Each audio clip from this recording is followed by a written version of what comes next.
मोमिन किसे कहते हैं?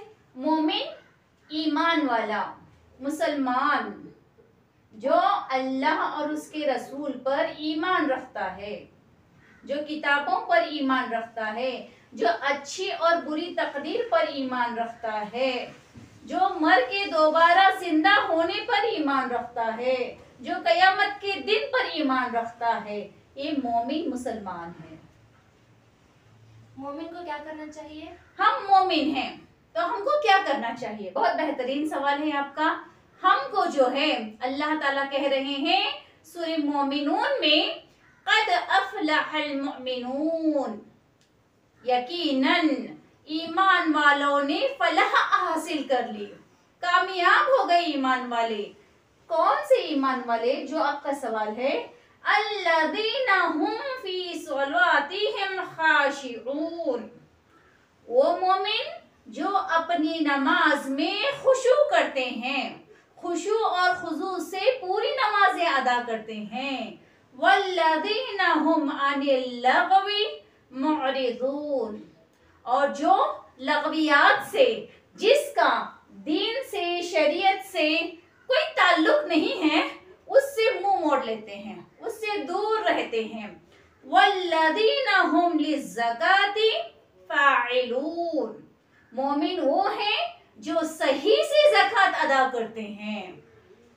ये कुरान कह रहा है मोमिन कौन कौन है, और कह रहा है कि वल्लज़ीना हुम लिफ़ुरूजिहिम हाफ़िज़ून, ईमान वाले मुसलमान वो हैं जो अपनी शर्मगाहों की हिफाजत करने वाले हैं, मगर अपनी बीवी, यानी अल्लाह ने बीवी से इजाजत दी है, उसके अलावा से हिफाजत करना है।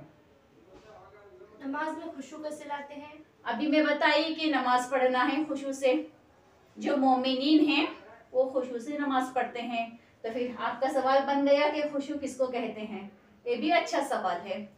खुशू, खुशू और खुजू से नमाज पढ़ना, इससे मुराद दिल और पूरे हमारे एज़ा और जवारिह से एक कल्बी यकसवी के साथ नमाज हमें पढ़ना है कि नमाज की हालत में वसाइबिस भी आते हैं, ख्यालात भी आते हैं, इससे दिल को महफूज रखना है और अल्लाह की अजमत, अल्लाह की जलालत अपने दिल में बटाने की हमें कोशिश करना है।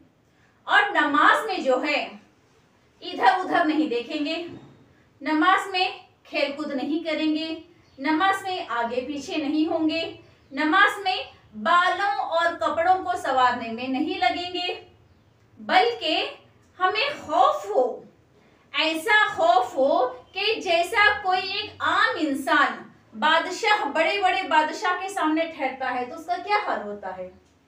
हम तो बादशाहों के बादशाह, शहींशाहों के शहींशाह, रब्बुल आलमीन, जो इस जहान के भी रब हैं, जो उस जहान के भी रब हैं, जो हमारे परवरदिगार हैं, उनसे हम बातें कर रहे हैं।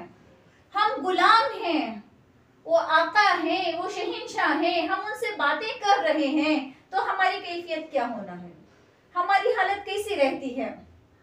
हम मांग रहे हैं अल्लाह से, हम दुआएं कर रहे हैं, हम झुक रहे हैं, हम अपनी पेशानी और जमीन को लगा रहे हैं, ये सब हम अल्लाह ताला से हमारा ताल्लुक है। तो हमें खुशू और खुजू से, पूरा खुशू और खुजू होना चाहिए कि हम अब रब्बुल आलमीन से बातें कर रहे हैं, अल्लाह हमें देख रहा है, ये हमारे अंदर कैफियत हो। अल्लाह मुझे और आपको सही से नमाज पढ़ने की तौफीक अता फरमाए।